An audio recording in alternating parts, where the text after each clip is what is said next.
আসসালামু আলাইকুম। পঞ্চম শ্রেণীর সুপ্রিয় শিক্ষার্থীবৃন্দ, আশা করছি তোমরা সকলেই ভালো আছো। আজকের পাঠে থাকছে তোমাদের নতুন প্রাথমিক গণিত বইয়ের ৫৬ পৃষ্ঠায় চতুর্থ অধ্যায়ের সাধারণ ভগ্নাংশের দুটি ভগ্নাংশের মধ্যে কিভাবে যোগ করতে হয় সেই যোগ নিয়ে আলোচনা। তাহলে চলো শুরু করা যাক। তোমরা এখানে একটি মূল প্রশ্ন দেখতে পাচ্ছ। এখানে বলা আছে ক বোতলে ২ এর ১ লিটার এবং খ বোতলে ৩-এর ১ লিটার পানি রয়েছে। বোতল দুইটিতে মোট কত লিটার পানি রয়েছে? একটু ভালো করে লক্ষ্য করো। দেখো, ক বোতলে ২-এর ১ লিটার এখানে পানি রয়েছে, আর খ বোতলে ৩-এর ১ লিটার পানি রয়েছে। তাহলে বলা আছে বোতল দুইটিতে মোট কত লিটার পানি আছে? মোট বলতে আমরা কি বুঝি? যোগ বুঝি, একসাথে করতে হবে। তাহলে ২ বোতল মিলে কত লিটার পানি হবে সেটাই কিন্তু এখানে বের করতে বলেছে। আমরা এই অঙ্কটি দুইভাবে করতে পারি। একটা হচ্ছে গাণিতিক বাক্যে, আরেকটি হচ্ছে লিখিতভাবে। তোমরা এখানে একটু লক্ষ্য করো। দেখো, এখানে কিন্তু গাণিতিক বাক্যে অঙ্কটি করে দেওয়া আছে। দেখো, এই তো। এখানে ২-এর ১ যোগ ৩-এর ১ সমান খালি ঘর। এখানে কত হবে সেটা কিন্তু এখানে বের করে দেখানো আছে।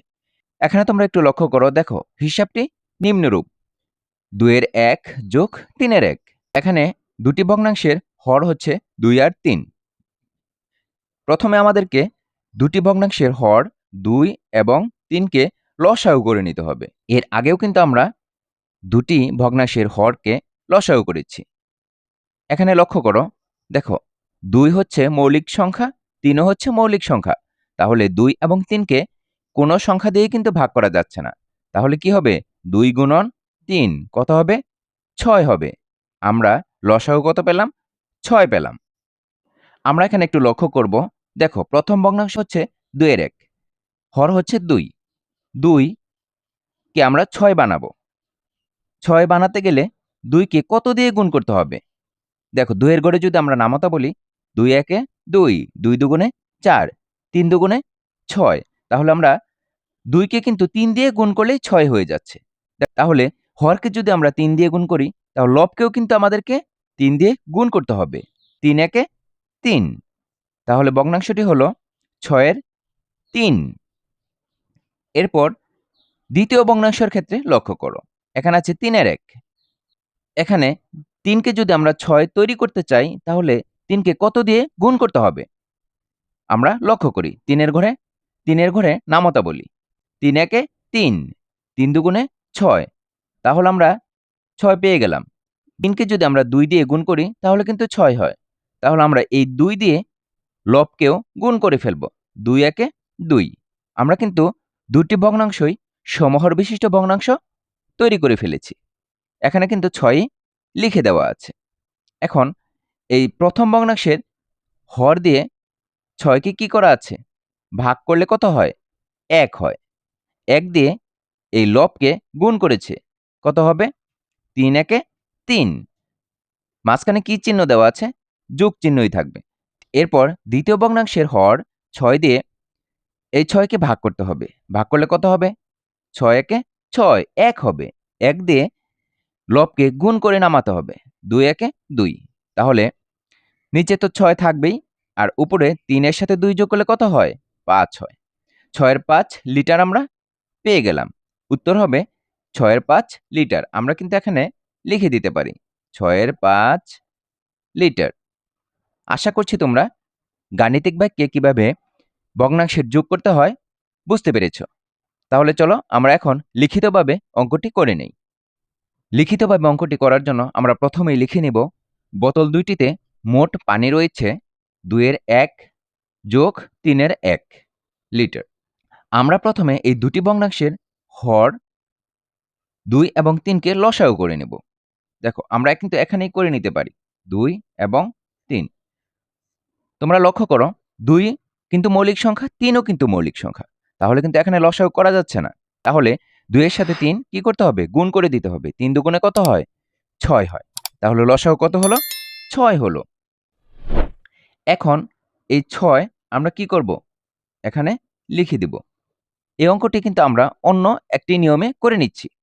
এর আগে আমরা ভগ্নাংশের যোগ সমহর বিশিষ্ট ভগ্নাংশে পরিণত করে বা রূপান্তর করে আমরা যোগ করে নিয়েছি।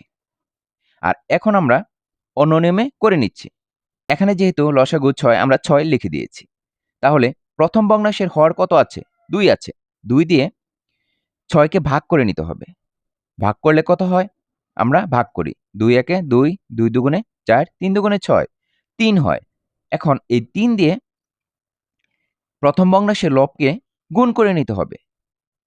তাহলে 3 একে 3 হবে। আমরা এখানে 3 লিখে দিলাম। এরপর যোগ চিহ্ন দিব। এরপর আমরা দ্বিতীয় ভগ্নাংশের কাজটা করে নেব। দেখো, প্রথম ভগ্নাংশের কাজটা আমরা যেভাবে করেছি, ঠিক দ্বিতীয় ভগ্নাংশের কাজটাও আমরা ঠিক সেভাবেই করব। হর দিয়ে আমরা লসাগুকে ভাগ করে নেব। কত হয়? 3 দুগুণে 6 হয়, 2 হয়। 2 দিয়ে আমরা লবকে গুণ করব। 2 একে 2। আমরা কিন্তু দুটি ভগ্নাংশের কাজ সম্পূর্ণ করে নিলাম। এরপর আমরা নিচে 6 লিখে দিব। 3 এবং 2 যোগ করে নিব। 3 এর সাথে 2 যোগ করলে কত হয়? 5 হয়। আমরা এখানে 5 লিখে ফেললাম। তোমরা লক্ষ্য করো, আমরা যখন ভগ্নাংশের যুগটি করলাম, আমাদেরকে কিন্তু 3টি কাজ করে নিতে হয়েছে। প্রথম কাজ হচ্ছে ভগ্নাংশ দুটির হরকে লসাগু করে নিতে হয়েছে। এটা হচ্ছে 1 নাম্বার কাজ। এরপর 2 নাম্বার কাজ হলো ভগ্নাংশের হর দিয়ে লসাগুকে ভাগ করে নিতে হয়েছে। এটা হচ্ছে 2 নাম্বার কাজ। 3 নাম্বার কাজ হলো যে ভাগফল পেয়েছি সেই ভাগফল দিয়ে ওই ভগ্নাংশের লবকে গুণ করতে হবে। এটি হচ্ছে 3 নাম্বার কাজ। এই 3টি কাজ সম্পূর্ণ করে আমরা ভগ্নাংশের যোগ অথবা বিয়োগ করে নিতে পারি। তাহলে কত হলো? 6 এর 5 লিটার। আমরা এখানে লিটার লিখে দিব। এটাই কিন্তু উত্তর। আমরা এভাবে উত্তর লিখে দিব। আশা করছি তোমরা ভগ্নাংশের যোগ বুঝতে পেরেছ। তোমরা এখানে একটু লক্ষ্য করো। দেখো, এখানে একটি কাজ দেওয়া আছে। বলা আছে সমহর বিশিষ্ট করে যোগ করি। 1 নম্বরে বলা আছে 4 এর 1 যোগ 3 এর 1। এখানে দুটি ভগ্নাংশ দেওয়া আছে। প্রথমে আমাদেরকে কি করতে হবে? সমহর বিশিষ্ট ভগ্নাংশে রূপান্তর করে নিতে হবে। তাহলে আমরা প্রথম ভগ্নাংশ এবং দ্বিতীয় ভগ্নাংশের হর 4 এবং 3 কে লসাগু করে নিই। এখানে আমরা করে নিচ্ছি 4 এবং 3। দুইটি সংখ্যার লসাগু করে নেব। এখানে 3 কিন্তু মৌলিক সংখ্যা, সেজন্য একটি সংখ্যাকে ভাগ করে কোনো সুবিধা পাওয়া যাবে না। তাহলে আমরা কি করব? 4 গুণন 3 কত হবে? 12 হবে। তাহলে আমরা কি করলাম? 4 এর সাথে 3 গুণ করে দিলাম। কত হলো? 12 হলো। 12ই কিন্তু এই দুটি হরের লসাগু। এখন দেখো, যেহেতু আমরা 12 লসাগু পেয়ে গেলাম, এই 12 কে প্রথম ভগ্নাংশের হর দিয়ে ভাগ করতে হবে 4 দিয়ে। 12 কে 4 দিয়ে ভাগ করলে কত হয়? 3 4 এ 12 হয়, 3 হয়। তাহলে এই 3 দিয়ে যদি আমরা লব এবং হরকে গুণ করি তাহলে কিন্তু 12 পাবো।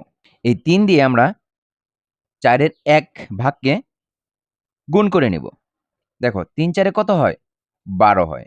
আর উপরে কি হবে? ওই 3 দিয়েই গুণ করতে হবে। 3 একে 3। এরপর যোগ চিহ্ন দেওয়া আছে। এরপর আমরা দ্বিতীয় ভগ্নাংশের ক্ষেত্রে লক্ষ্য করি।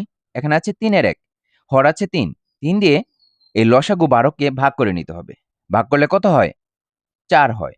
4 দিয়ে আমরা লব এবং হরকে গুণ করে এখানে নামিয়ে দিব। 4 দিয়ে 3 কে গুণ করলে কত হয়? 3 4 এ 12 হয়। এরপর 1 কে 4 দিয়ে গুণ করলে কত হয়? 4 হয়। আমরা কিন্তু সমহর বিশিষ্ট ভগ্নাংশ রূপান্তর করে ফেলেছি। এখন এখানে কত লিখতে হবে? যেহেতু সমহর বিশিষ্ট ভগ্নাংশ নিচে আছে 12, তাহলে আমরা এখানে 12 লিখে দিব। এখন কি করব? 12 দিয়ে 12 কে ভাগ করলে কত হয়? 1 হয়। 1 দিয়ে 3 কে গুণ করলে কত হবে? 3ই হবে। এক্ষেত্রে কিন্তু দ্বিতীয় ভগ্নাংশের ক্ষেত্রেও কিন্তু একই হবে। দেখো, 12 কে 12 দিয়ে ভাগ করলে কত হয়? 1 হয়। 1 দিয়ে 4 কে গুণ করলে কত হবে? 4ই হবে। তাহলে যেহেতু নিচে 12 আছে, আমরা হর 12 লিখে দিলাম। আর এখানে কত আছে? 3 এর সাথে 4 যোগ করলে কত হবে? 7 হবে। 7 সংখ্যাটি আমরা লিখে ফেললাম। তাহলে ভগ্নাংশটি কত হলো? 12 র 7। এটি কিন্তু উত্তর। এভাবে কিন্তু আমাদেরকে ভগ্নাংশের যোগ করে নিতে হবে। যদি প্রশ্নে এভাবে লেখা থাকে যে সমহর বিশিষ্ট ভগ্নাংশ রূপান্তর করে যোগ করি, তাহলে আমাদেরকে এভাবে অঙ্কটি করে নিতে হবে। আর যদি প্রশ্নে উল্লেখ না থাকে যে সমহর বিশিষ্ট ভগ্নাংশ করে যোগ করি, তাহলে কিন্তু আমাদেরকে এই সমহর বিশিষ্ট ভগ্নাংশে রূপান্তর করার কোনোই প্রয়োজন নেই। এখানে একটু লক্ষ্য করো, দেখো 1 নম্বরে একটি অনুশীলন দেওয়া আছে, যোগ করি। 1 নম্বরে তোমরা লক্ষ্য করো, দেখো এখানে বলা আছে 4 এর 1 যোগ 5 এর 2। আমরা এই দুটি ভগ্নাংশের যোগ করে নিব। আমরা প্রথমে দুটি ভগ্নাংশের হর 4 এবং 5 কে লসাগু করে নিব। লসাগু করলে কত হয়? 4 এবং 5। এখানে একটি সংখ্যা কিন্তু মৌলিক সংখ্যা, সেজন্য ভাগ করা যাচ্ছে না। তাহলে 4 এর সাথে 5 গুণ করে দিতে হবে। কত হবে? 4 5 20, 20 হবে। আমরা এখন 20 সংখ্যাটি এখানে লিখে দিব। আমাদের প্রথম কাজ হচ্ছে প্রথম ভগ্নাংশের হর দিয়ে এই লসাগুকে ভাগ করে নিতে হবে। 4 দিয়ে 20 কে ভাগ করলে কত হয়? 5 হয়। 4 5 20। তাহলে এই 5 দিয়ে আমাদেরকে এই লবকে গুণ করে নিতে হবে। 5 একে 5। এখন আমরা এখানে যোগ চিহ্নটা দিয়ে দিব। এরপর আমরা দ্বিতীয় ভগ্নাংশের ক্ষেত্রে লক্ষ্য করি। দেখো এখানে আছে 5, 5 দিয়ে এই 20 কে ভাগ করে নিতে হবে। কত হয়? 4 হয়। 4 দিয়ে উপরে যে লব আছে, লবকে গুণ করে নিতে হবে। 4 দুগুণে কত হয়? 8 হয়। এখন আমরা কি করব? 5 আর 8 যোগ করে দিব। নিচে তো 20 হবেই। 5 এর সাথে 8 যোগ করলে কত হয়? 13 হয়। আমরা এখানে 13 লিখে ফেললাম। আমরা কিন্তু যোগফল বের করে ফেলেছি। এটি হবে উত্তর। এরপর তোমরা 2 নাম্বার অঙ্কটি লক্ষ্য করো। আমাদের প্রথম কাজ হচ্ছে দুটি ভগ্নাংশের হরকে লসাগু করে নেওয়া। আমরা এখানে 6 এবং 9 কে লসাগু করে নিব। আমরা প্রথমেই 3 দিয়ে ভাগ করব। 3 দুগুণে 6, 3 তিনে 9। এখন কিন্তু আর ভাগ করা যাচ্ছে না। তাহলে আমরা গুণ করে দিই। 3 গুণন 2 গুণন 3 কত হবে? 3 দুগুণে 6, 3 6 কত? 18। আমরা 18 সংখ্যাটি লিখে দিলাম। তাহলে লসাগু কত হলো? 18 হলো। আমরা এখন এখানে 18 লিখে ফেললাম। এখন কি করতে হবে? প্রথম ভগ্নাংশের হর দিয়ে এই লসাগুকে ভাগ করে নিতে হবে। 6 দিয়ে 18 কে ভাগ করলে কত হয়? 6 কে 6, 6 দুগুণে 12, 3 6 18, 3 হয়। এখন 3 দিয়ে লবকে গুণ করে নিতে হবে। দেখো এখানে কত হবে? 3 একে 3। এরপর আমরা যোগ চিহ্ন দিয়ে দিব। এরপর আমরা দ্বিতীয় ভগ্নাংশের ক্ষেত্রে লক্ষ্য করব। দেখো এখানে আছে 9, 9 দিয়ে 18 কে ভাগ করব। কত হয়? 9 দুগুণে 18, 2 হয়। 2 দিয়ে লবকে গুণ করে নিব। 2 দুগুণে 4। আমরা এখানে 4 সংখ্যাটি লিখে দিলাম। এরপর আমরা 3 এর সাথে 4 যোগ করে নিব। 3 এর সাথে 4 যোগ করলে কত হয়? 7 হয়। আর নিচে 18 থেকে যাবে। দুটি ভগ্নাংশের যোগফল হলো 18 এর 7। এটি হচ্ছে উত্তর। এরপর তোমরা 3 নাম্বার অঙ্কটি লক্ষ্য করো। এখানে আছে 8 এর 1 যোগ 6 এর 5। আমরা প্রথমেই 8 এবং 6 কে লসাগু করে নিব। 8 আর 6 লসাগু করলে কত হয়? আমরা প্রথমে 2 দিয়ে ভাগ করব। 4 দুগুণে 8, 3 দুগুণে 6। আর ভাগ করা যাচ্ছে না। তাহলে কত হবে? 2 গুণন 4 গুণন 3। তাহলে 4 দুগুণে 8, 3 8 24। আমরা এখানে 24 সংখ্যাটি পেয়ে গেলাম। এটি হচ্ছে লসাগু। এখন আমরা এখানে 24 লিখে দিব। প্রথম ভগ্নাংশের হর দিয়ে এই 24 কে ভাগ করে নিব। কত হয়? 3 8 24, 3 হয়। 3 দিয়ে আমরা লবকে গুণ করব। 3 একে 3। এরপর আমরা যোগ চিহ্ন দিয়ে দেব। দ্বিতীয় ভগ্নাংশের হর দিয়ে লসাগুকে ভাগ করে নিব। 4 6 24, 4 হয়। 4 দিয়ে আমরা 5 কে গুণ করে নিব। 4 5 কত হয়? 20 হয়। 20 লিখে দিলাম। এরপর আমরা 3 এর সাথে 20 যোগ করে নিব। 3 এর সাথে 20 যোগ করলে কত হয়? 23 হয়। আর নিচে কত আছে? 24। 24 এর 23 ভাগ। এটি হচ্ছে উত্তর। আশা করছি তোমরা ভগ্নাংশের যোগগুলি বুঝতে পেরেছ। এরই মধ্য দিয়ে আমরা আজকে পাঠের শেষ প্রান্তে এসে পৌঁছে গেছি।